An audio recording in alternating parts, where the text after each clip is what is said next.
Good morning. This is the Eager Beaver Show. You are listening to a True North Eager Beaver Media Incorporated podcast.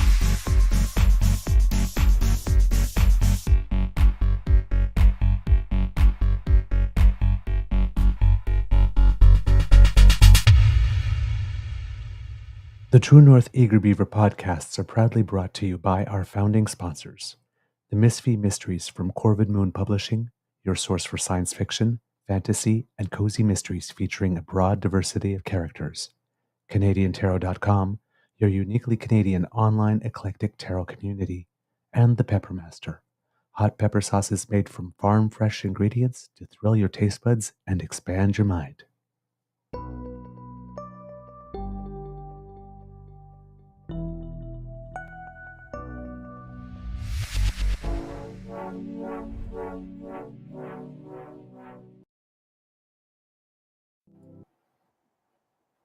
Well, good morning and hello, kids, and welcome to season 4 and episode number 498 of the Daily Morning Show. Ooh, I feel like I'm like watching an odometer in a car.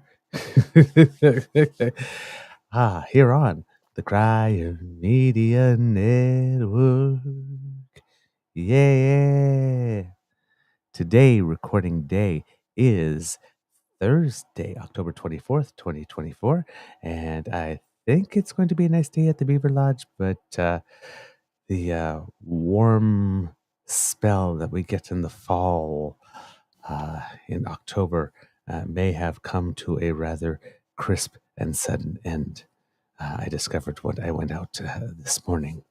So, it's a...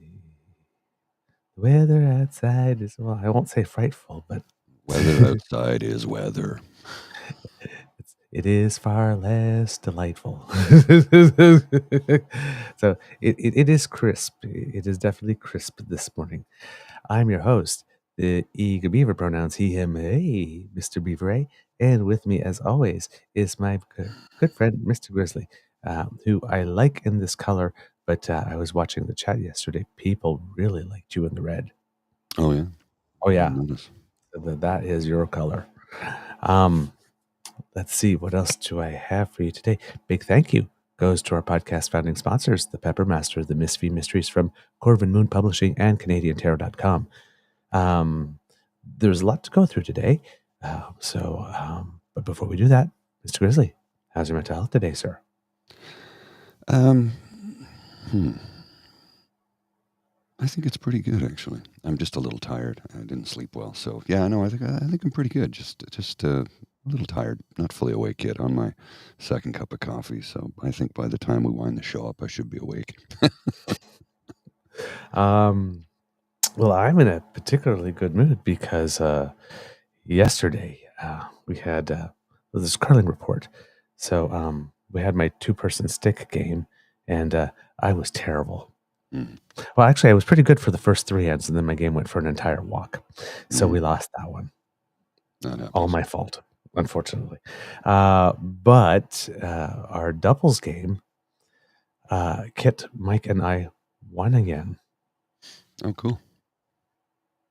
Seriously, I don't know what it is with this guy, but you get him to play doubles, and all of a sudden he's a freaking superstar. At one point, we had 4 sitting against us, and he absolutely had to make a shot on his last rock, and he did completely bury it, or else we were like cooked, totally cooked. So he literally was the MVP yesterday. He saved our bacon. Oh, cool. So, my friend, who knew? Speaking of MVPs, yes, I've got a 34-second clip for you that you're going to love. I don't know if you've seen this. It's from the House of Commons. Okay. And it's Let's just say there's some sloganeering that happens at the end, and oh boy. Canadians should be alarmed by the Conservative leader choosing to ignore risks to his own party and to our country. And his excuses have all been dismissed by nonpartisan national security experts. So if he has nothing to hide, what is he afraid of? Why won't he get his security clearances? Let me put these in terms that I think the leader of the opposition might actually understand. He needs to get the clearance, take the briefing, and protect the country.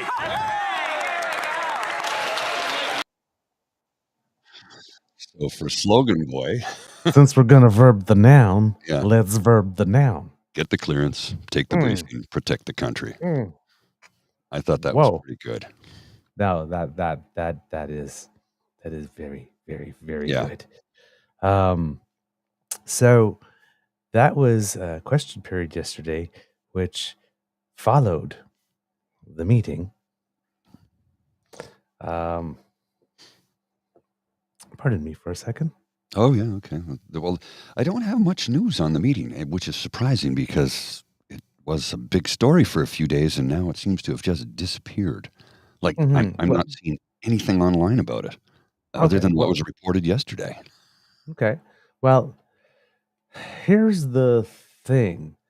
It seems that there is something. It's not nothing. Mhm. But it's not like when Stockwell Day was at the head of the Reform Party or the Canadian Alliance at that point. I'm not sure what it was called at that point. And then like Deb Gray and Chuck Strahl got up and said, we are going to sit as an independent caucus, and then other people joined them. Right? Now there was a meeting, and it was a 3-hour closed door meeting. Normally the Wednesday caucus meetings take about 40 minutes or so. Right. Apparently, the Prime Minister spoke to everyone directly. Mhm. Apparently, it was a little emotional, sharing that it had been a particularly difficult time, I would assume professionally and personally. Had something to do with that. And talking specifically about the F. Trudeau flags and their impact on his children, because it's their last name too. Mhm.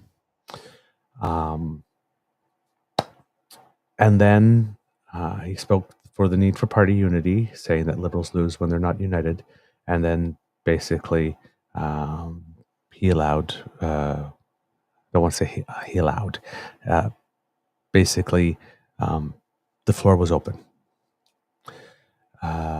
There was reports of about 50 people or so who came up to speak. Some spoke in favor of him leaving. Some folks spoke in favor of him staying. There were folks that allegedly signed this letter who think he should leave, who spoke. Not everybody who signed the letter spoke. There are other people apparently who think that he probably should leave, who have not signed the letter, who spoke. Combination of things. It opened with MP Patrick Wheeler from Vancouver, who was the first at the mic, and he read the letter out loud. After the meeting, he said it was the most honest and frank caucus discussion I've ever had. Now, the letter was allegedly signed by 24 people. Copy was not distributed. The full list of signatories is still unknown to the caucus, which makes this kind of weird. Because there are some people that have stood up, said, I've signed the letter, put their face to it in private in this meeting, but not in public yet. They're the 3 or 4 names that we know in public now. And then there's part of this. There doesn't seem to be the impression that there's any animus towards the Prime Minister, specifically within doing this, but a dude, the writing's on the wall type vibe to it. So that's where that thing yesterday where there's like even Sean Casey was saying, it's like, if he remains as leader, I'm still going to run as a Liberal. but I really think he should go. So there's a component of this that is really the MPs doing their job if this is what they literally are hearing at the doors, right? Whether they believe it too or they don't, because they have to bring that view. They have to bring that view, or else they're not doing that job. So there's a lot of different currents going around. Then you've got some people that have been on the record since June saying that he's got to go, that are there. So you've got a whole bunch of people that seem to be at different levels of unease and discomfort. Now, it seems that the letter says that the Prime Minister has until Monday to make a decision. So you've heard a lot of people saying, well, we all have a lot to think about. This is kind of weird because if the letter is calling for him to go and you're giving him till Monday to make a decision, and it doesn't seem to be all that open to the Prime Minister coming back and saying, listen, here's what we're going to do, or here's how I'm going to go, whatever we heard, then that's more like we're giving you till Monday to come to terms with the fact that you're going, not to make a decision. So the way that this is being presented is a little interesting. And again, there appears to be no or else. You need to go or else. Now, one of the MPs, Ken MacDonald, in an interview with media, stated something like, well, maybe there are some of us that could vote not confidence in the Prime Minister, which at first sounds like, oh my, that would be something. There's a plot twist. But if they don't want to go into the next election with the Prime Minister, but vote not confidence and make the government fall while he's the leader of the party, they commit themselves to going into an election with him. So voting no confidence in him doesn't really give them what they ultimately want. It would be more like, okay, we're willing to burn down our government in its last year because we don't want to go into an election with this guy, which seems really, really, really counterintuitive politically when political life is all about surviving. So not sure where that threat goes, because when you game it out, it doesn't give the people that are making it what they want ultimately. But they are saying that, so at least for dramatic effect. The Prime Minister was allegedly told stuff like, you are the problem, people don't want to hear from you anymore. Pretty much. We've got a good record, we've done a lot of good things, but people are starting to sense entitlement. That's always seems to be the scarlet letter around the Liberal Party. I'm entitled to my entitlements. Yes. So, and the Prime Minister's insistence at feeling that he's the one that needs to take on this battle against Poilievre strikes certain Canadians at the door as being yet more proof of that entitlement. So it's being perceived, according to some of the MPs that reported back, as a self-feeding loop in this case. So the desired projection of the image of being strong and determined, and my passion for Canada is such that I'm willing to go one more round against these impossible odds, seemingly. That's not what people are receiving. It would seem. Conversation was said to be respectful, but the Prime Minister's inclination, according to reports, is indeed to stay regardless. Some gave them a piece of his mind with regard to his leadership, others with regard to his team, admonishing it for not having been aggressive enough or having a combative enough attitude towards the leader of the Federal Conservative Party. Coming out of the meeting, we saw the clip of the Prime Minister walking firmly, confidently, as all the scrum journalists are clamoring. It's like, the Liberal Party is strong and united as he walks firmly and walks up the steps. So that's how it's done. One, um, that's the projection of what he should be projecting. How far that goes, because, well, there's 153 people in caucus, right?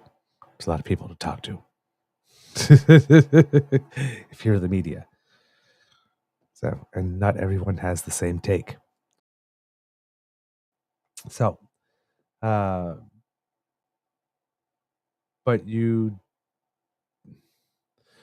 when being asked the question, are you united behind the prime minister? There's a lot of clever pivot answering to, we're united against Polyev. Do you want Trudeau as your leader? What we most certainly do not want is a Prime Minister Polyev.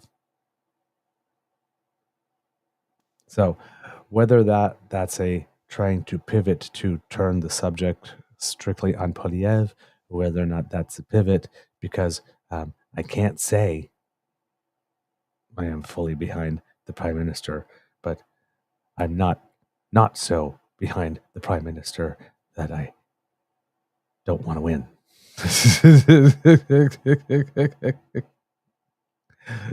In this case, it can be both. It probably is both. There are probably some that are saying it in one sense and some that are saying it in another, because it is a good idea to try to focus everything and turn it back on how this guy is unacceptable, except that we really have to get past the point of saying this guy's unacceptable as a campaign. Mm-hmm. Right? Okay, he might be unacceptable, but then what? What are you going to do for me? All right? At some point, you've made the case that he's unacceptable. You still got to make the case why you and not them. So I hope that that's not all they're counting on, is running on Pierre's unacceptable. So yeah, it seems that according to, again, this is according to vibes in the room based on people that were talked to afterwards, that the inner circle of the Prime Minister was maybe surprised by the number of signatories to the letter being a little larger than it thought it would. I think it might have been expecting something like 12 to 15 and something around like 24. But then there's a whole other faction that were under the impression that this was way larger, like 40 or 50, and it's not as well. So it's it's one of those mushy middle type of things. So it's like, is this a caucus revolt? Is this like the most polite caucus revolt ever? Or is this, because we're really, really, really, really, really, really, really concerned, and we really want to know what it is that you have planned. So we have an idea as to whether or not we've got a solid campaign going on, or whether or not I should be making plans for about 7 months from now.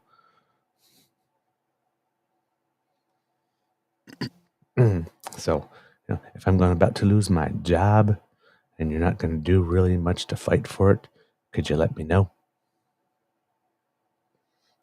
So these are understandable feelings. Yeah, I just don't. But it should not be bubbling over. I think so much of this has been brought about by the constant barrage of negative messaging from media in this country. Constant deluge of absolute bullshit from right-wing American-owned media. I think, and I think it's starting to brainwash the public at large, and clearly members of parliament. I mean, you have a member of provincial parliament, federal parliament from PEI, who said that the biggest concern is healthcare. Well, then talk to the premier, you idiot. Healthcare is a provincial matter. Like, how many times do we have to keep posting this? Division of powers, division of responsibilities, federal, provincial, and municipal, until people learn and understand. It's like, my God, it's so disheartening that The lack of basic civics knowledge and the fact that everybody in the country has been brainwashed. I shouldn't say everybody in the country. A lot of people in this country, including, it looks like, members of parliament, have been brainwashed that all the problems and ills in the country are created by one man. And that's just simply not the case. You have to look at the provinces that are suffering. Who runs them? Conservatives. Like, this is just ridiculous. I just... It says here, the Prime Minister himself addressed the meeting. You did mention this earlier, but and two MPs told CBC News that he became emotional when he talked about his children having to see F. Trudeau signs in public. I'm like, yeah, his kids have to see that. Tell me that doesn't take an effect. That's their name too. Mm-hmm. So it's just, and who's been stirring up this garbage for the last number of years? The Khan base, Tia Polyev, along with Post Media. Yeah. Now they just keep riding it out nonstop. Oh yeah. And again, you know what? I have no data whatsoever. I've got nothing to base this on. When we talk about his and Sophie's marriage splitting up, that incident of him being emotional with regard to that, again, leads me to lean more to the side that this was I'm sorry. I just can't do another round. Yeah. And I think that might have been a large contributing factor to it because, that's stress and strain on their family. So. Well, this is an interesting comment from Linda. Skippy's kids never have to see F. Polyev flags. And look, Pierre Polyev, as we well know, is not a popular individual amongst millions of Canadians, but we don't need to make it our entire identity that we dislike the man. We don't carry flags in the street, and we don't, look, get your security clearance or step down. That's my comment. Get your clearance or step down. Yep, indeed. Listen, come on, MPs, make it law. Yeah. All you have to do is make it law. It should be the law. It should be the law that if you are the head of a party, especially the leader of the opposition, you should have the clearance required for briefings. Yeah, if you're the head of a party that is represented in the House with a seat, you should get the clearance. And if you're the premier of a province or territory, you should get the clearance. Yeah, period. You should, because you all have political organizations that could be affected, even at the municipal level, and municipalities are creations of the provinces. So you need to be looking into that, and you need to know what's going on in your backyard. Yeah. It's just that, and the Prime Minister has made that possible. He's changed the rules to make party leaders and premiers of territories and provinces eligible to receive them. So you should all be lining up. No kidding. You should all be lining up. There's no excuse for this. I just don't understand the mentality. I think Vim said it best. Canadians have been gaslit. They have, because it's the constant barrage of bullshit. Eventually, you start to go, well, this isn't so bad. Hey, you know what? They may have a point. Hey, you know what? I think he's right. Hey, it's time for... And that's how it starts. It doesn't happen overnight. It's been a few years of this. I think the wave crested during the convoy, the occupation of Ottawa. That was the high point of it, if you will. And it's just, the wave crested, and it's been a tsunami of bullshit ever since. Mm-hmm. Yeah. And the other thing is people are wondering... because I saw Kid James mention it, and that prompted it in my head, that one of the reasons that the revolt may not be stronger is because, well, there are 4 ministers that have announced that they will not be running again. They are still ministers at the moment, and they're not leaving the party. They all say they're going to finish their terms, but at some point they will be shuffled out. So to present the cabinet he wants to go into the election with, a lot of people are thinking that's why some of them are keeping calm and are being more well-behaved, because they're hoping they're in line for one. And that is possible. But remember, there's also the gender parity thing. So if you think if you assume, for example, it's a lot of men who are being restless. Mm-hmm. There's only so many seats up for grabs. So, right, gender parity. Yeah, exactly. And three of the four who just announced that they're not presenting again are women. And I understand why they're stepping down. Yeah. Constant abuse, nonstop. Look, Lachlan has said it many times. The Prime Minister said it this summer when he was verbally assaulted on the beach while he was on vacation.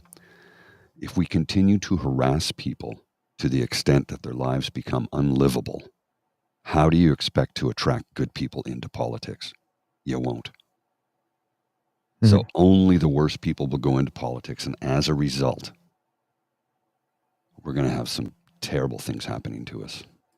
Mm-hmm. Mm-hmm. Mm-hmm. Indeed. Mr. Grizzly, I sent you a clip. Mm-hmm. It's an interview with Sean Casey. And I was mentioning it yesterday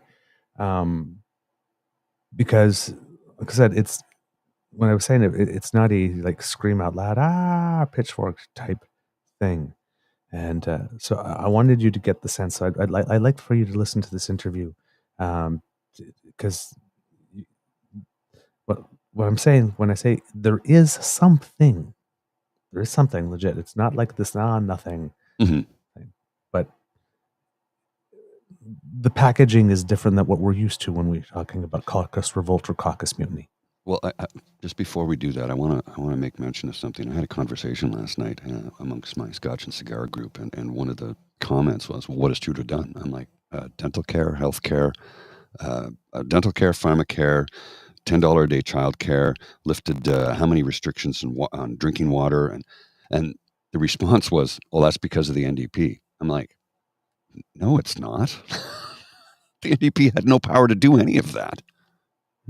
They did it as an agreement, a supply and confidence agreement. It was done because, yeah, those are good ideas. We can make that happen. I'm like, you sound like Jagmeet Singh saying, we forced them. No, you didn't.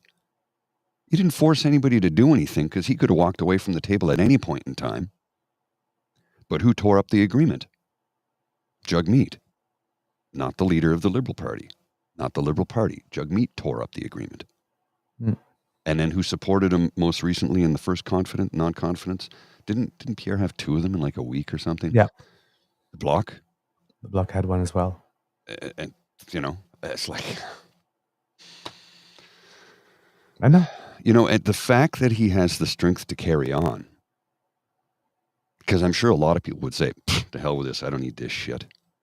I don't need this abuse. I don't need this shit. James is right. Nobody wants to put their hat in the ring to become Kim Campbell 2.0. He's absolutely right. Because that's your legacy then. I mean, when Brian Mulroney handed the reins to her, well, he didn't exactly hand the reins. He stepped down, and they elected her as party leader. She became prime minister. It was a sinking ship. It was the Titanic going down, and he said, "Here, you take over. I'm jumping in the lifeboat." So I get leader fatigue. I do. And I've spoken to a lot of people who said he won't be reelected because people are tired of him. And I'm like, yeah, but are people so tired of him that they would vote in a tyrant who refuses to get security clearance? A tyrant who we know will let his backbenchers come forward and take away a woman's right to make a healthcare choice. We know that will happen. He says he won't do anything about it, but he won't stop his MPs from doing it, which means if they get enough backbenchers in, they can put a law around a woman's right to make that choice. They can take that away. They tried to backdoor it with a law to protect pregnant women. That was a backdoor method to make abortion illegal in this country. Once they take abortion away, what's next? Same-sex marriage. And that will be on the table. And here's the funny part about that. You know how many members of the Conservative Party are so deep in the closet they don't even know where the handle door is? They would vote against their own best interest just to own the libs. I do not understand that thought process. How much self-hatred must one have to vote against your own best interest just to own the libs? What the hell is going on? We're in the upside down, and some days I just don't know how we keep moving forward. Let's have a look at this clip.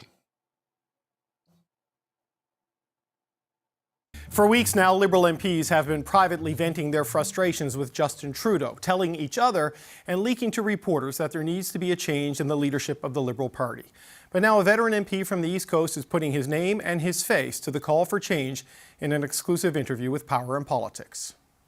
Sean Casey is the Liberal Member of Parliament for Charlottetown, Prince Edward Island, and he joins me now. Sean Casey, welcome to the show. Thank you. It's nice to be with you. I want to start with a very simple question. Do you think Justin Trudeau should stay on as Liberal leader? No, I don't. My job has always been to project the voice of the people I represent in Ottawa, to be Charlottetown's representative in Ottawa and not the reverse. And the message that I've been getting loud and clear and more strongly as time goes by is that it's time for him to go. And I agree. Did you come to that conclusion before you started hearing it at the doors? I mean, when you talk to people in your riding, what are your constituents saying to you? There's a general malaise. There's a level of tiredness. The number one issue at the doors in Prince Edward Island has for a long time been healthcare.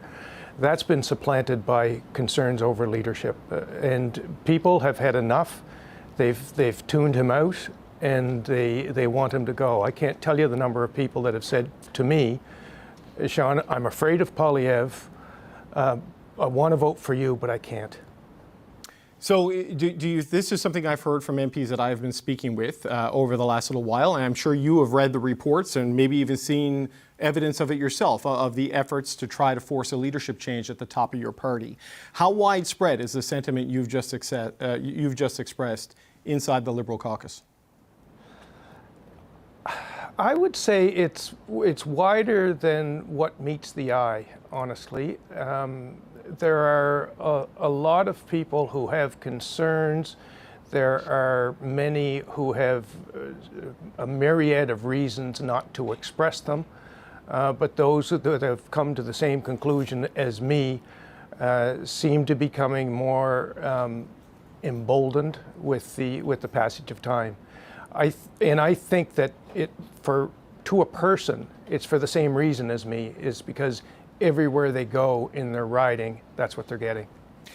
Do you know about these efforts to get people to sign on to a pledge or to draft a letter to bring to the Prime Minister to ask him to resign? Only secondhand, and really not much more than what has been reported in the media. I am aware that there have been meetings. I know of some of the people who have been at the meetings. I am not one of them. I have not seen a pledge. I've heard about a pledge. And all of that is public information at this point. So I'm not much wiser than you on anything, David, including this. Okay, because my information and my other colleagues is that maybe a couple of dozen people have either signed on or pledged to sign on. The hope is the number could grow. We saw reporting from my colleague Althea Raj in the Toronto Star that it's 30 to 40 people. MPs who maybe are part of it. Does that align with what you're seeing and hearing when you talk to people in your caucus, or does that seem way too high?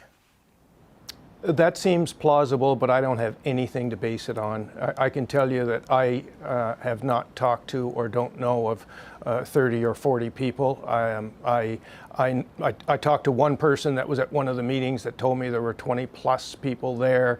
There's probably been a dozen that I've talked to that would align with that. So the number is probably higher than a dozen and possibly higher than 20. Okay, so 20 plus people at a single meeting to talk about trying to remove Justin Trudeau as Liberal leader. This is 20 plus Liberal MPs. I want to make sure I'm clear on what you're saying there.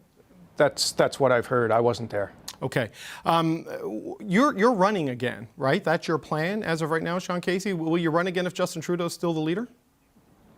If he signs my nomination papers, I think this interview may have an impact on that.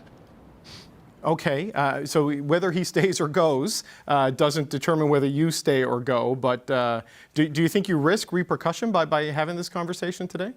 I honestly doubt it. And whether he stays or goes, yes, I am running again. I have an obligation to the people of Charlottetown to keep Pierre Poilievre out of the Prime Minister's chair in any way, shape, or form. I think I'm the That's rich. So let's get rid of the man who's currently in. The best bet to be able to do that. I hope my constituents feel the same way. And whether Justin Trudeau is a leader or not, if I am, I have completed all of the prerequisites to be able to run. I've done the 3,500 doors. I've got 65% of the spending limit in the bank account. I've got all the required monthly donors. So I'm good to go, and I'm girding for the fight. This is a fight worth fighting, regardless of whether or not we have Justin Trudeau leading the party. But Justin Trudeau's argument, and the people close to him, is that he's the best option to stop Pierre Poilievre. You say, based on what you're hearing in Charlottetown, that that is not true. So if not Justin Trudeau, who should lead the Liberal Party? Are you advocating for a particular candidate or just a leadership change? I'm advocating for a leadership change, not for a particular candidate. I think that there are several very qualified people who would inspire the country. Any one of a handful of names that we frequently hear, and unfortunately, people have tuned Justin Trudeau out. I think a robust leadership convention would spark a lot of interest, bring forward some new ideas, and have people looking at the Liberal Party all over again without the malaise or the tiredness factor that we see every day. There has been an argument I've heard from MPs, we're both East Coasters, I've heard it from that part of the country, that they believe the ceiling of accessible voters goes way up if there is a leadership change, and there's a potentially broader pool of the electorate open to you. I'm told this is something that has been discussed pretty widely in Atlantic Caucus. Is that something you and your colleagues are talking about? That's something that I've heard, and I think that's something that everyone is talking about, quite frankly. If Justin Trudeau was to leave, there would be risk. If there was a divisive leadership contest, there would be risk. But the upside of having a new leader is significantly higher than if he stays, in my view. What does it say, Mr. Casey, that 20 plus people from inside your caucus are having meetings to talk about the need for a leadership change? I mean, what does that say where you are right now as a party? Because that suggests a pretty high level of anxiety inside that caucus. You're exactly right. There's a high level of anxiety, and there are members of caucus that every single day are hearing it in their communities, and they've come together. I mean, that's what we do. We are constantly comparing notes and determining how best to advance the interests of our constituents. So I can hear the pushback now. You're an MP who's been around a while. You're not in cabinet. There's sour grapes motivating this. You know this is going to come from certain circles. I mean, what do you say to what is likely to be the pushback here? Because since news of these letters and these efforts started circulating on Friday, that's kind of been a bit of the pushback, that it's the people who never got what they wanted when the Liberals formed government. This is not about me. This is about the people that I've been elected to represent. And if people want to take shots at me, I guess that's kind of what I signed up for. But that's not the reason I'm here, and that's not the reason why I am doing my best to be the voice of Charlottetown in Ottawa. You've looked at the polls just like everybody else has. If Justin Trudeau stays and you go into the election without a massive change, I mean, where do you think the Liberal Party ends up based on what you're seeing and hearing out there? It's honestly hard to know. The campaign's going to matter.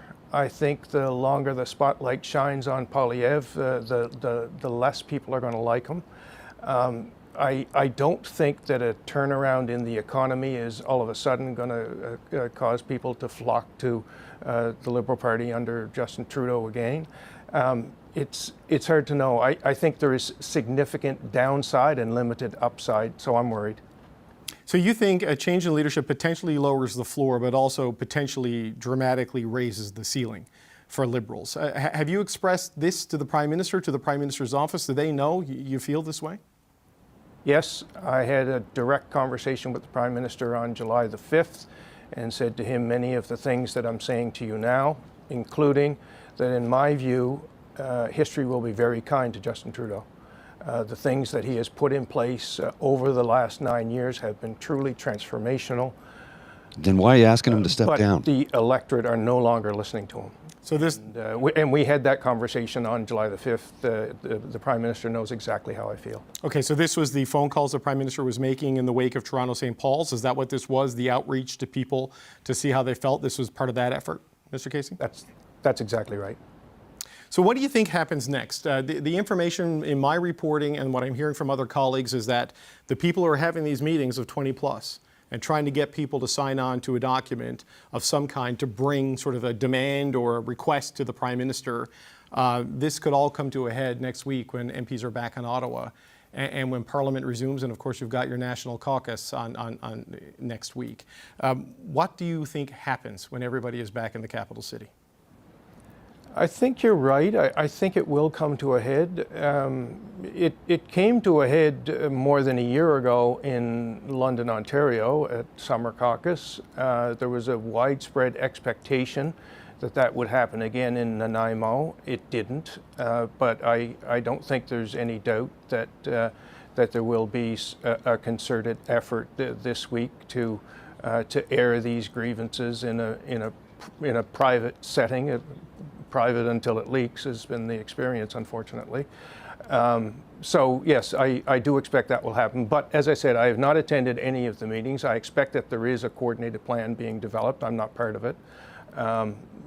But yes, I do expect this absolutely to be brought into the light of day within those four walls next week.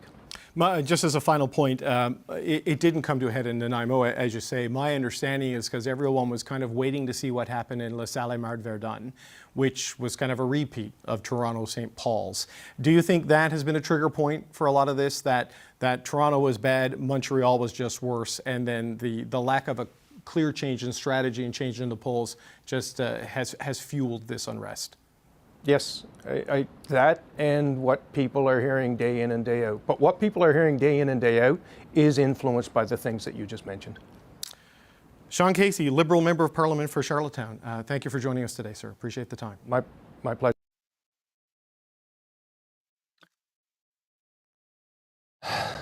So as you can see, right, it's not big dramatics, right? no, And I see a lot of comments in the chat that are sort of like, not very happy that he's saying this. But I need you to also understand this from the point of view of a listener that is sort of undecided, could maybe want to vote Green or Liberal, could vote NDP or Liberal, could vote Bloc or Liberal, even, a moderate conservative that doesn't have anywhere else to go but just can't and is considering voting Poilievre, thinking he won't be that bad or something will keep him in check, right? That interview comes across as really reasonable. I think so. There was some things he said that I thought were nonsensical, though. Right. Well, this government has been transformative and history will smile. I'm like, then why are you trying to get rid of the man? Because people have tuned him out. I get right? that, yeah. So, and I mean, that is the thing, because I mean, my commentary is the same thing, right? With all the stuff that he's done, and he's a boxer, he plays the long game, don't underestimate him. Mm-hmm. There's still some time, but the only exception to that is if Canadians truly have tuned him out, then none of that matters. Well, that's just the sad reality. I've come to grips with the fact that the next election we could very much have a new government. What that government will look like, I don't know. I shudder to think that it would be a conservative government led by Pierre Poilievre. I don't think Poilievre will be around because I think come January or is it December or January when the inquiry information gets released? Yeah, something like that, yeah. We might see him removed. I don't know. Like, I honestly do not know what's going to come of this, what to expect. It's, let's see what happens once that the findings get released. That, of course, what can be released to the public, because they won't release absolutely everything. But when that information comes out, like I said, when Jagmeet Singh tore up the supply and confidence agreement, made me wonder, what's he not telling us? He knows something we don't. He's seen the reports. He's read them top to bottom. So I'm wondering if, like I said at the time, and I'll repeat it again here today, did he read something in there that would suggest that Poilievre is compromised? Could be. Or the party has serious issues? I mean, there's, 11 names? And we know that some of them are Liberal members of Parliament. We don't know who, to what degree, but there's 11 names. Some of them are Liberals. Apparently, most of them are Conservative, apparently. Elizabeth May has come forward and said multiple times, Poilievre needs to get his clearance. Mm-hmm. Every MP is saying the same thing now. Every leader, I should say, is saying the same thing. Not every MP. But every leader is saying the same thing. Get your clearance. Get your clearance. Just like we said at the top of the show. Get the clearance. Read the report. Protect the country. Yeah. Yeah. Since we were talking a little bit about Prime Minister Trudeau and how he was talking about all those flags affected his family, wanted to take a little sidestep to New Brunswick Premier Susan Holt. In her acceptance speech, had a few thoughts about her family. This is the hardest one, but it's the biggest one. I have to thank John Holt.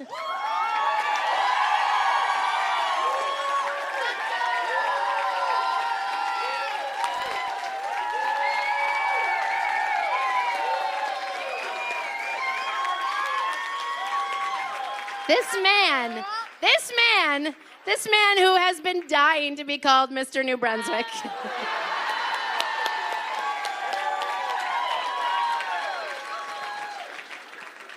Et je vais le dire en français parce qu'il a pris 777 jours à apprendre le français à chaque jour. Il fait un travail pour vous, Nouveau-Brunswick.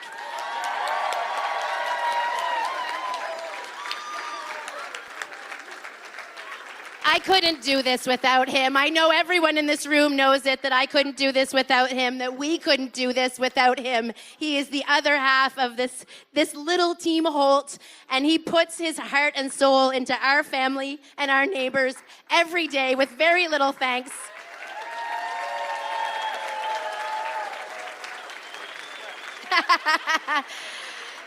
He has believed in me since we were 16 years old.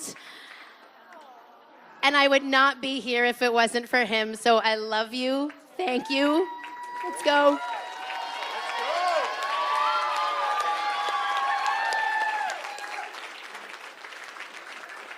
I also want to say two other particular things to these three amazing ladies, Molly, Paige, and Brooke. I am obviously incredibly proud of my girls. They have been phenomenal throughout this roller coaster, and there's going to be a roller coaster ahead. So I want to take a minute to ask the public and the media, my mama bear is going to come out, please treat my children with care. Yeah.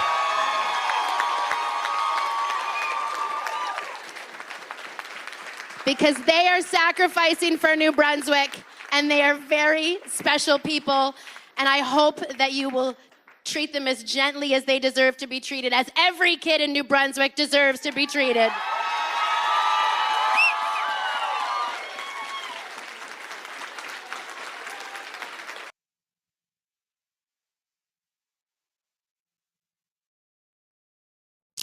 Yeah. Yeah. That's a very, very nice way to put it. Very nice way. Yeah. Very nice way. Calling for the public to show the respect her children well, clearly haven't earned because they're children, but they deserve. They deserve because they're children. Yeah. Don't put them in the middle of it. Don't be like Mark Slapinski. Mm-hmm. Remember what he did about Trudeau's daughter? Mm-hmm. Like, what a disgusting human being. She's a little girl. Mm-hmm. I'll reserve my violent thoughts about what I'd like to do to that man if he steps in front of me. I'll reserve them and keep them internal. But I think you have a pretty good idea. Mm. I'll keep my thoughts to myself on that one, but I think you have a pretty good idea. I wish I could do the Marge Simpson grumble there. Yeah. I feel you. I feel you, my friend. They're children. Leave the kids out Yeah. of it. Yeah. No. It was for those who are not familiar or don't know. Soon after the divorce was announced, he went with his son to go see the Barbie movie, and they both took a picture together. They were dressed in pink. And then a couple of days later, he went with his daughter to see the movie Oppenheimer, and she was dressed however she was dressed, which was her choice. And then some people decided to make the jokes about cropped Oppenheimer. And he got a little bit more vulgar. Yeah. Oh, yeah. He got a lot more vulgar, and the pictures with his son were framed as Trudeau out with his new boyfriend. Yeah, his son. Like, so, yeah. All of you this leave the kids out. All of this makes me think of Trudeau Senior, Pierre. And if he was going through, and he went through a lot of abuse before he took his walk in the snow. I think with members of Parliament, backbenchers, calling for him to step down, I think Pierre Trudeau would have treated this differently than Justin Trudeau does. Justin Trudeau has the charisma of his father, but and the fire, but he has the compassion of his mother. And I say that because I think Pierre would have said, fuddle-duddle to you on the news and said, screw all you, I'm out of here. You're going to stab me in the back after what I've done? I'm out of here. See ya. You're on your own. Throw the gasoline, light the match, and walk away. I think the difference... don't need to take this crap from some conservative money-loving freaks like you. Screw you guys. I'm going Basically. Whereas the difference with Justin Trudeau is he has the compassion of his mother and wants to do the best for the country. He has the fiery temper of his father, for sure, and the charisma of his father, which has gotten more charismatic over time. But he has the compassion of his mother, and that is what plays here, why he wants to stay on, because he sees that we're in peril right now. We're on the edge. We have a leader of the opposition who refuses to get his security clearance, refuses to. I wonder if he's capable of it even. Because when you keep refusing, and his excuse is, well, Trudeau can just write top secret on anything he wants, and then I can't talk about it. No, that's not how it works. Top secret briefings are given to you by CSE and CSIS. That's it. Or the RCMP or the DND. The Prime Minister does not determine what is top secret. He is given a briefing, he reads it, he can forward it along to those he feels should be necessary to read it, and if they have the proper clearance, they get to do so. But you've got a man who refuses to get his clearance. Now, that makes me wonder why. They're going to find out something about his past that he doesn't want people to know? That could become public. When he had his clearance for the Privy Council, I guarantee you they found out those things, but they kept them private. Is he worried that because he has created so much hatred for himself in the House of Commons by other members of Parliament because of the childlike three-word slogans that he drops on the daily and has all of his barking seals doing the same? Does he think that maybe somebody would say, oh, I got this information, I'm going to release it to screw this guy over? I'm questioning all of these things because we don't know. But it seems to me that if you were capable of getting your clearance, you would do so to protect the country. because he's the only one who can oust members of his party unless they get charged and arrested by the RCMP, right? Right. I mean, Indeed. it's the leader of the party needs to clear it up. Yep. No, yeah, absolutely. And as Elizabeth May made it very, very, very clear in one of her latest videos that I saw going around, it is literally only he who can make the first domino fall in the whole chain of him getting that clearance. Correct. Right. And his party being informed about it. It is literally only he. He has to decide that he is going to sit for the clearance. If he's not willing, nothing happens unless that happens, and the entirety of the power for that is within his hands.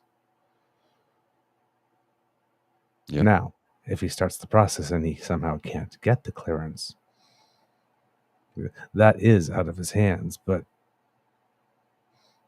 it's like, sorry, dude, you did or did not do something at some point in your life recently, relative recently, that made it such that you can't get it. Now, if the reason you're not willing to make that first domino fall is because you know you can't get it, then all of a sudden there's a whole bunch of behavior that makes sense. Well, and I mean, some of the things people point to that the reason he might not be able to pass is because of his wife and her family and some of their ties back in Venezuela, which seem to be, from what I've read online, it looks like her father was a member of a crime syndicate. I don't know if that is true. I keep seeing these stories. I've not been able to confirm it, so I don't know. Maybe there's something there. I really don't know. But he just continues to refuse to get it. And that needs to change so that in the future, a leader of a party must be able to get their clearance and should have it, period. Especially the leader of the opposition, no matter the party. Yeah, and now with what we see with the foreign interference inquiry, because there's overlap, there's interference in the leadership races, and there's that whole tenant thing and the bot farms thing and the propaganda. It's like, he might be entirely unacceptable in his own right with stuff having nothing to do with his wife and her. Yeah. Oh, yeah. We don't know. As well, right? Or it could be both. He could be unacceptable for both reasons. Who knows, right? But this whole foreign interference thing, if it is witting and not unwitting, or if it is unwitting, wink, wink, nudge, nudge, you didn't see anything. Yeah. Right? That's really, really bad news. That's really, really bad news for him. So, not wanting to, there's a reason he does not want to make that first domino fall, and it has nothing to do with him being muzzled, because that has been debunked 7 ways from Sunday. Yes. Yeah. And he keeps trying to go to that well and saying, well, it's because they'll muzzle. No, that has been debunked by many people, many of which are professionals and used to run CSIS. Oh, speaking of his royal weirdness, today, while all this stuff is going on, Pierre Poilievre will once again be doing what Pierre Poilievre does best, which is putting himself first. Of course. Because according to iPolitics, Conservative leader Pierre Poilievre circles back to the Greater Toronto Area, and more specifically the upscale enclave of North York, to mix and mingle with local supporters during an afternoon reception at the Oakdale Golf and Country Club. Yes, he is really, really, really, really, really, really seized by the issues. Just saying, your priorities are that for which you make time. Just saying. little bits of news for you. Montreal Mayor Valérie Plante says she will not run again for a third mandate. She is the first woman elected mayor of Montreal in 2017. Her party will have a leadership contest because in Montreal there are actual political parties at the municipal level, but they don't mirror in name anything at the provincial level. She said that she will remain in her chair until her time is over and will help with the transition. Mhm. Quote, recently I came to realize that I couldn't commit to another 4 years and guarantee Montrealers the same level of energy I've always given. It leads me to tell you that I'm fine, I'm all good, and I will fully assume my duties as mayor until the end of my mandate. So there you go. Other big news that happened yesterday is that the Bank of Canada dropped its rate 50 basis points to 3.75%. We had so that's now a total drop of 1.25 from the high of 5.25. Analysts are expecting another 50 basis points drop before the end of the year, sometime in December, with the rate settling around 2.5%. Some analysts are even expressing the possibility that it would go down to 2%. This is new talk. 2.5 was about the lowest I heard it go down. And at the time that I heard it go down, that was new talk because it was really like 3, maybe 2.75 at the most, because 3 was being presented as the ideal sort of target, the neutral rate. And this is definitely lower, especially if it goes to 2. But there's less confidence in the 2. That's the most optimistic. But 2.5 seems to be emerging as a consensus to how low it could go. This is the 4th decrease since June of this year. And this, when we get down to 3%, and we're at 3.75 now, that will be the first plateau of resistance for future cuts. So the Bank of Canada may slow down cuts around that time to wait to see what a few months of economic data show before going lower again. But that could be a point of resistance in terms of the rate to cut drops. Canada says that a desire to support economic growth and maintaining inflation near its ideal target rate of 2% are what's at play here.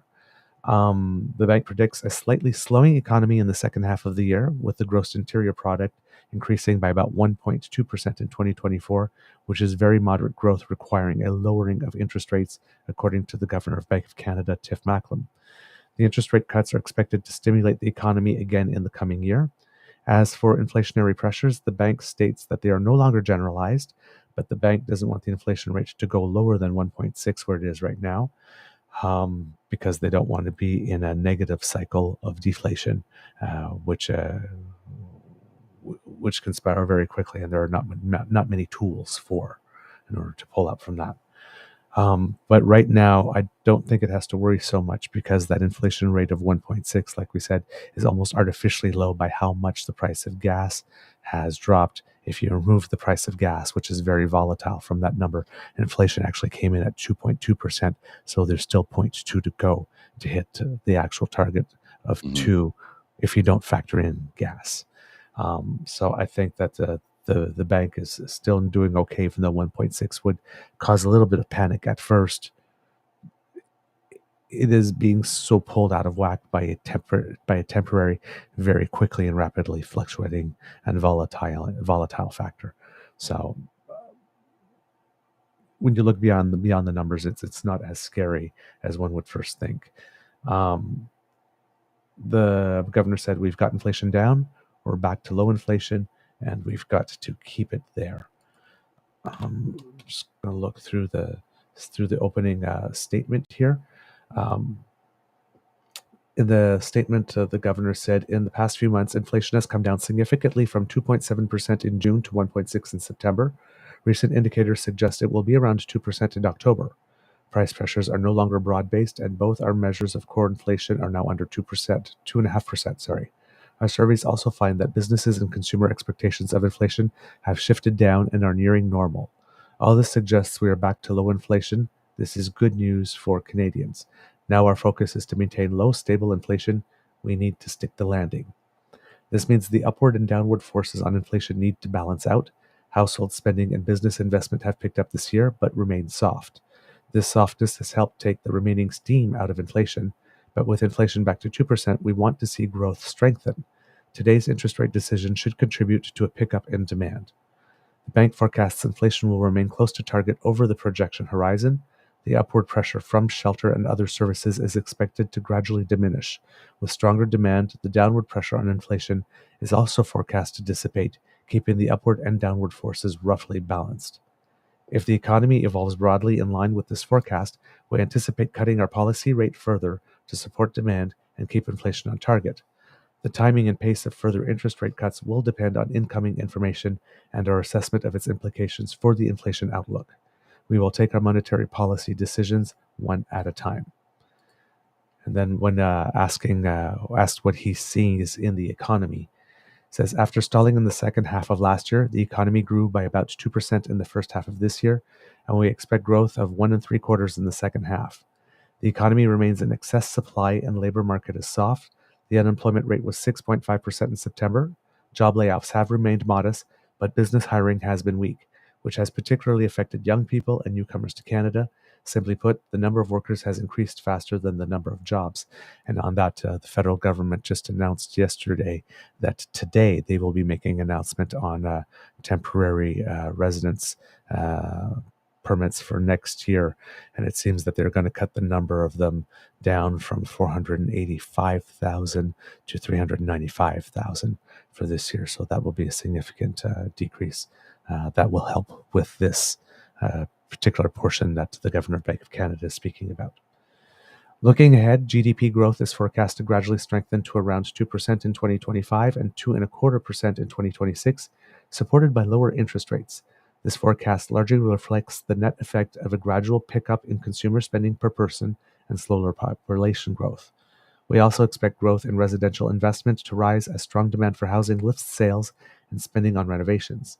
Business investment is expected to strengthen as demand picks up, and exports should remain strong, supported by robust demand from the United States. There you go. And then he goes into some risks and stuff that he's looking at. But I think you have to be going soon, Mr. Grizzly. Yes, I do. I just wanted to share two quick things with you. I don't know if you saw this little tidbit from Pierre Poilievre. He tweeted this the other day. I'll read it for those of you listening. And it starts off with a lie and continues on. The hellish human consequences of socialism. After 9 years of the NDP Liberals, the number of kids in Toronto's homeless shelters has tripled. Carbon taxes drive up energy costs. Bureaucracy blocks home building, while too many people and too much money printing balloon housing. The guy just can't open his mouth without lying. He can't hit a keyboard without lying. I just unbelievable. And one last thing before I go, because I do have to walk the dog and then get my day started. Remember, folks, it's always darkest before the dawn, and there's a light at the end of the tunnel. There's only one problem. The shape of the light at the end of the tunnel.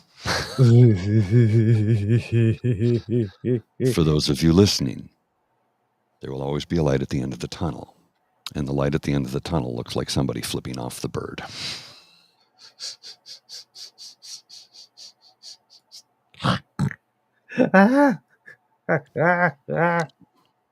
Yeah. Alrighty, I gotta go. I'll see you tomorrow. And maybe I got some shorts I'm going to post a little bit later. I got a few things I got to get done today, but I will see you all later. Take care. All right. Okay, Kids Cubs. You've got me for a little bit longer because I have a couple little bits, more bits of news for you. Going back to the Bank of Canada, the governor of the bank said when looking to risks here, the decline in inflation in recent months reflects the combined efforts of lower global oil prices, slightly lower shelter price inflation in Canada, and lower prices for many consumer goods like cars and clothes. Going forward, we can expect to continue to see some monthly fluctuations in inflation. But overall, inflation is expected to remain close to target over the projection horizon as upward pressure from shelter and other services gradually diminishes and excess supply in the economy is absorbed. There are risks around our inflation outlook. The biggest downside risk to inflation is that it could take longer than anticipated for household spending and business investment to pick up. Our recent surveys suggest business expect subdued sales and their hiring and investment plans are modest. On the upside, lower interest rates could fuel a stronger rebound in housing activity, or wage growth could remain high relative to productivity. There is also elevated geopolitical uncertainty and the risk of new shocks. Overall, we view the risks around our inflation forecast as reasonably balanced. With inflation back to 2%, we are now equally concerned about inflation coming in higher or lower than expected. The economy functions well when inflation is around 2%. In conclusion, the governor says, high inflation and interest rates have been a heavy burden for Canadians. With inflation now back to target and interest rates continuing to come down, families, businesses, and communities should feel some relief. The bank is committed to maintaining price stability for Canadians by keeping inflation close to the 2% target. And there you go, kids and cubs. Miss Shanika, yay! I love the Douglas takeovers. Thank you so much. That has to do with Mr. Grizzly's new gig. I believe it's Tuesdays to Thursdays. He has a harder out around 8 or so in order to be able to get there on time. So, given that Restream has switched it up, that I'm no longer in the co-host suite, but in the hosting suite, I can actually keep going and then end the show when I need to. So that's kind of cool, but it's kind of weird too at the same time to start with Mr. Grizzly and then finish without him. But thank you for the love, kids. I really appreciate the compliments. Just a couple of other things for you today before we have to go. Preparations for the search of the remains of Indigenous women in Manitoba are about to enter their next phase, according to the CBC. Morgan Harris and Mercedes Myron were killed by a convicted murderer in 2022, and police believe their remains are in a Winnipeg area landfill. The province says that the construction of a search facility is almost ready. According to Manitoba Premier Wapkanu, quote, I hope that you understand that this province cares about you, that you understand that the people of Manitoba are good people and want your loved ones to have the dignity that they deserve. The province expects to begin the search in early December, specifically there. So it's good to see that there's been some movement on that file. What else do I have for you? Yes. So about the permanent residence, the changes to that. As I mentioned very quickly when I was talking about the bank story, the interest rate story, this according to Reuters, Canada will sharply lower the number of immigrants it allows into the country for the first time in years, marking a notable shift in policy for the government as it tries to remain in power. Canada will bring in 395,000 new permanent residents in 2025, 380,000 in 2026, 365,000 in 2027, down from 485,000 in 2024, according to a government source. The number of temporary residents, meanwhile, will decrease by about 30,000 to around 300,000 in 2025, the source said. The new targets were first reported by the National Post. Canada has long prided itself on welcoming newcomers, but in recent years, the national debate around immigrants has shifted in part due to rising house prices. Many Canadians have been priced out of the housing market since interest rates started rising 2 years ago. At the same time, a huge influx of immigrants has pushed Canada's population to record levels, further boosting housing demand and prices. The issue has become one of the most contentious in Canadian politics, with a federal election due no later than October 2025. Polls show a growing share of the population thinks Canada has too many immigrants. There has been a backlash against newcomers and more reported hate crimes against visible minorities, advocates, and community members say. Migrant advocates slammed the change. Quote, we are witnessing one of the most egregious rollbacks of migrant rights in Canadian history, Syed Hussain, spokesperson of the Migrant Rights Network Secretariat, said in a statement. Quote, cutting permanent resident numbers is a direct assault on migrants who will be forced to remain temporary or become undocumented, pushed further into exploitative jobs. The office of Prime Minister Justin Trudeau was not immediately available to comment.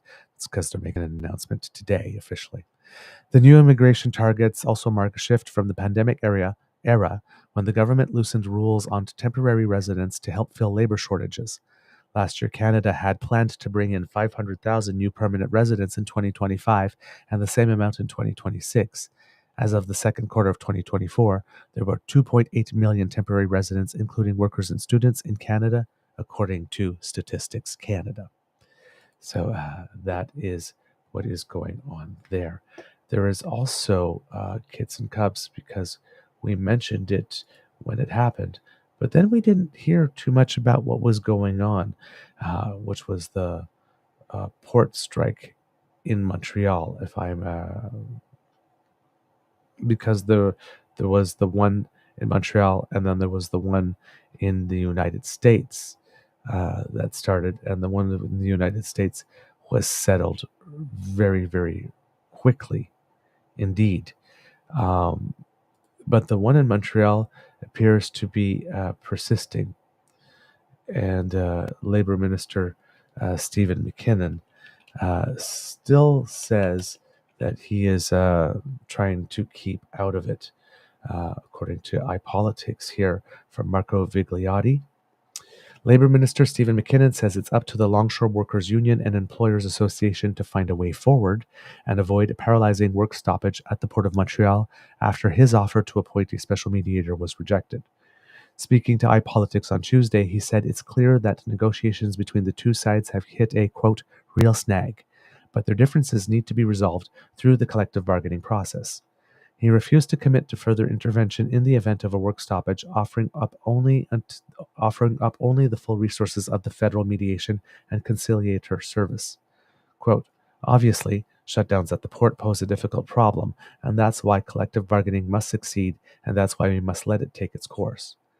Last week, McKinnon proposed a 90-day freeze on strikes and lockouts at the port, and appointing a special mediator worked with both sides to hammer out a deal after bargaining stalled earlier this month. But on Monday, he said on social media that a deal couldn't be reached and that it was now up to the Maritime Employers Association and the Longshore Workers Union must now find a path towards negotiated agreement as quickly as possible. He added that the federal mediators remain on hand to help with the contract talks, where scheduling and wages have proven a major stumbling block. On October 10th, nearly 1,200 dock workers at the country's second largest port launched an indefinite strike on overtime shifts, a week after they carried out a 3-day strike at 2 container port terminals. The dispute in Montreal comes amid lingering uncertainty over the fate of labor talks at Canada's West Coast ports. Negotiations between the local Employers Association and Foreman Union have remained stalled for months. The Federal Labor Board is expected to make a much-anticipated ruling on the association's bad faith bargaining complaint this week. So there you go, Kits and Cubs, with that. And I think that's all I had for you today, if I'm not mistaken. But I will take one last little check at that before we go, just to be absolutely sure on that for you. Yep, that is pretty much the big stuff for me today. In the United States, by the way, because I saw there was some chat earlier on about Kamala Harris going or not going on Joe Rogan's show. I haven't actually, I'm not actually aware, to be totally honest, if she has actually agreed or she's still mulling it over. I'm with those who think that it's a good idea. You go where the population is. We saw the interview on Fox News as well. It was a rough ride, of course, but she handled herself quite adeptly. And people got to see Brett Baer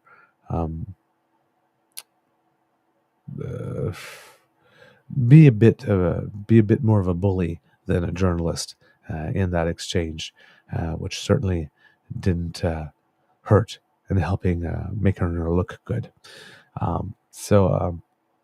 Joe Rogan tends to have more conversations, so I think it would be an opportunity for people to get to know another side of her, especially given the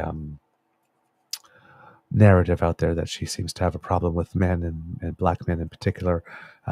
So I don't think that she has much to lose from the opportunity. So I hope she does say yes to it. She says that next week, I believe on Tuesday, she is going to go to the National Mall to make her closing argument for the election. And this is a symbolic choice of location, of course, because that's where her opponent went to on January 6, 2021, to encourage his followers to march on the Capitol and quote unquote fight like hell. So it's going to mark a big contrast from the last time somebody for whom Americans could vote for president was there. It also seems that more than 23 million votes have already been cast ahead of Election Day. So there you go, kids. And I've just realized I say there you go a lot, and that's something I might have to change as my segue. Kids and cubs, thank you so much for indulging me for a little extended beaver. We hope that you loved listening to us because we loved making this for you. Remember that sharing is caring and word of mouth is priceless, and you have the mouth from which we want the word to come. So please tell your peeps and poops all about us. So grateful that you join us every morning and every day for those of you who listen on a podcast. If you would like to support us, for example, by making sure you don't miss an episode, because you don't have to, thanks to the Ray Girl. She sponsors our pod page. That's podpage.com/TheTrueNorthEagerBeaver, lowercase letters with a hyphen between each one of those words, or you just scan that QR code right there, and that will bring you to our subscribe button, which if you click, once you do that, once we have something fresh off the bandwidth, it comes directly to you. Just like that. Easy peasy, lemon squeezy. Now, if you would like to support us in other ways, then you need to make like Kit Elaine and have a beyond awesome day, everyone, and surf on down to the True North Eager Beaver Media Incorporated YouTube page, kids and cubs. That QR code that appears right there will bring you there. And there we have 3 buttons for you. One's called like, one's called share, and the other's called subscribe. And they're just tickled pink when you click on them. And, well, it also helps us out a lot. So thank you for all your support. Now, if you would like to support us in yet another way, and that would be financially, then you could go to our coffee page. That's where you will find our tip jar, or also known as the Emergency Hydration Fund, because as you can hear in my voice, it is a little dry, and therefore we need to keep a beaver nice and moist. Yum, yum, yum, yum. Love that water. So if you would like to encourage us because you like our product and you would like to support us and think that we should be doing more of it, if you scan that QR code, it brings you to our tip jar. And if you can leave us a little contribution there, we would be most grateful for that. All of it gets reinvested back into producing this show and bringing it to you. We do have some costs in doing that. So anything that you can donate is very helpful and greatly appreciated. Now, if you are not able to contribute financially, please do not worry another second more about it, because the gift of your participation and your attention is the one that we cherish the most. And we do love to hear from you. So please write to us at truenortheagerbeaver@gmail.com. Tell us what you think about the show, good, bad, or ugly. But if ugly, please be gentle. Okay? We are sensitive creatures. If you could want to write us on other platforms, you can at our Twitter page at True Eager, our Facebook page, True North Eager Beaver, or if you happen to already be listening on our YouTube, I was going to say LubeTube, YouTube channel. That's a whole different channel. Oh my word. Whoa, that was a Freudian. If you're listening on our YouTube channel, please leave a comment down below. We read everything, not able to get back to everyone, but we do read everything. And we thank you so very much for everything that you share with us. It all helps to making the show better. And we are grateful for it. because democracy is something that you do, if you happen to live in the beautiful province of Saskatchewan, it turns out that there is early voting. Thank goodness. And early voting is on from October 22nd, so started 2 days ago, to the 26th. So you still have 3 days, 24th, 25th, 26th, from 10 a.m. to 7 p.m. Central Time to go and drop off your ballot there. And of course, voting day is on Monday, the 28th. I do not know if we will be having a results show for Saskatchewan Kits and Cubs, mainly because I will be at the Ottawa Beaver Lodge, and we will be preparing to go to the, what is the name of the conference? I should note that specifically. But we did get, as we mentioned a few weeks ago, we got some media accreditation to be able to cover a conference on homelessness, I believe it is. I wish I could remember it off the top of my head, the title of it. But yes, we are going to be going to that conference, and it is called the National Conference on Ending Homelessness in Ottawa. So it's October 29th to the 31st. And like I said, we have received media accreditation. So hopefully we will talk to people who are presenting over there. And there are 3 keynote presenters, 4 of them now, actually, if I remember correctly. So there's Jennifer Botterill, there's Guy Felicella, there is a Pulitzer Prize winner whose name is Connie Walker, and then Mark Horvath, who's the newest name to this list. He's an activist, a filmmaker, and a social media explorer. And he will be turning his own experience with homelessness into a catalyst for social good, sparking a collective call to action for meaningful change. So hopefully we will get to speak to those 4 people, get some live interviews.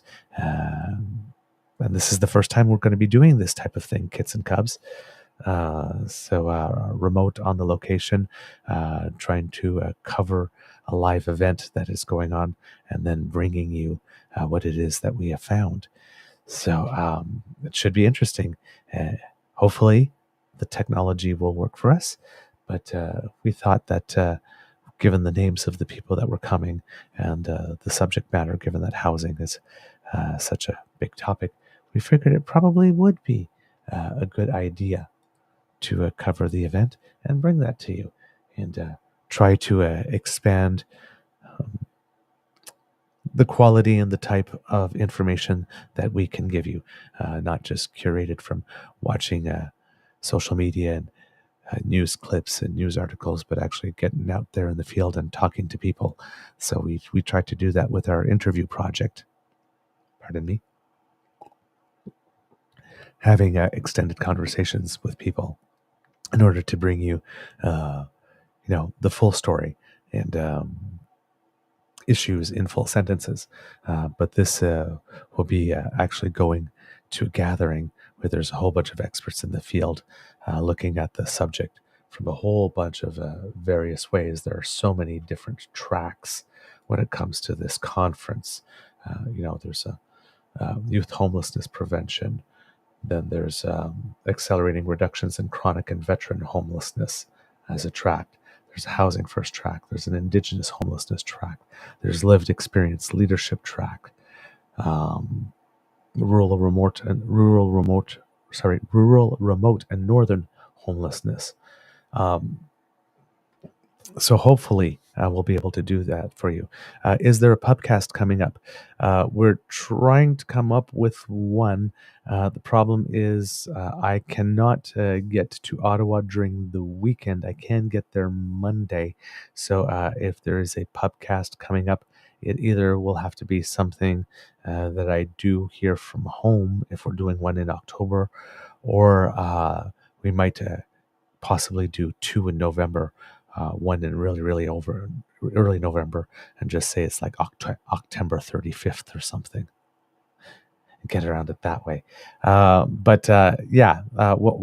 We would like to find a way to bring a pubcast to you, because it has been a little while since the other one, because our September one came early in the month.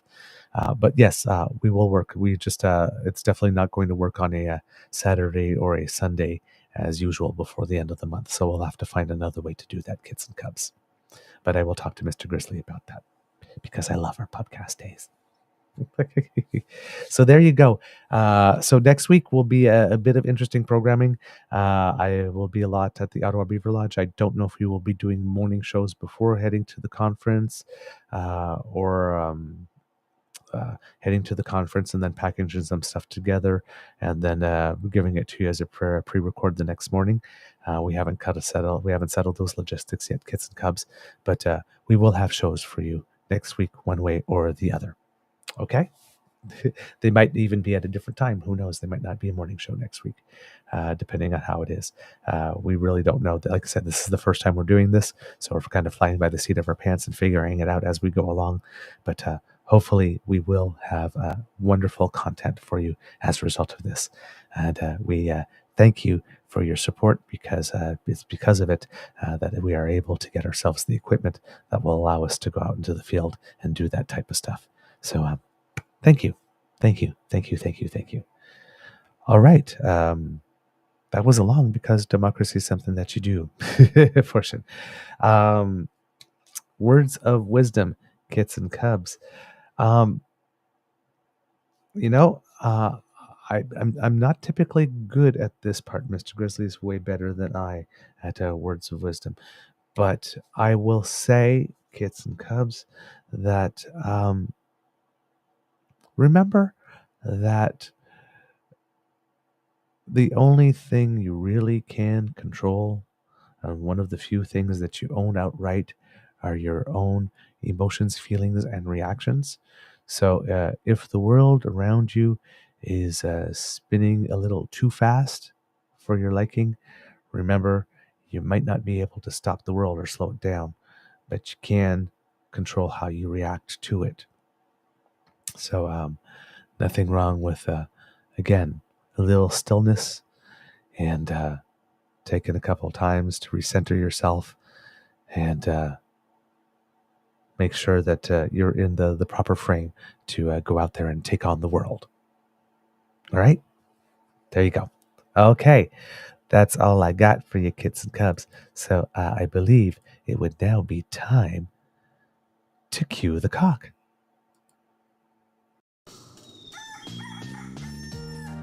You are listening to a True North Eager Beaver Media Incorporated podcast. The True North Eager Beaver podcasts are proudly brought to you by our founding sponsors, the Misfit Mysteries from Corvid Moon Publishing, your source for science fiction, fantasy, and cozy mysteries featuring a broad diversity of characters, CanadianTarot.com, their uniquely Canadian online eclectic tarot community, and the Peppermaster, hot pepper sauces made from farm-fresh ingredients to thrill your taste buds and expand your mind. We are grateful to the Crier Media Network for its support, Pete Jarvis for our artwork, and Paul Joseph Something for our opening and closing sequence music.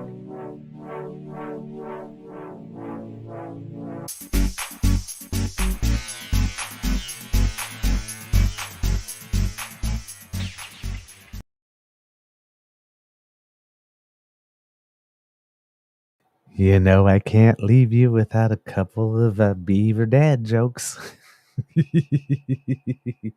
All right. Let's see. How does a cow take its coffee? Decaf with a little cream and sugar. All right. Why did the banana go to the doctor? It wasn't peeling very well. All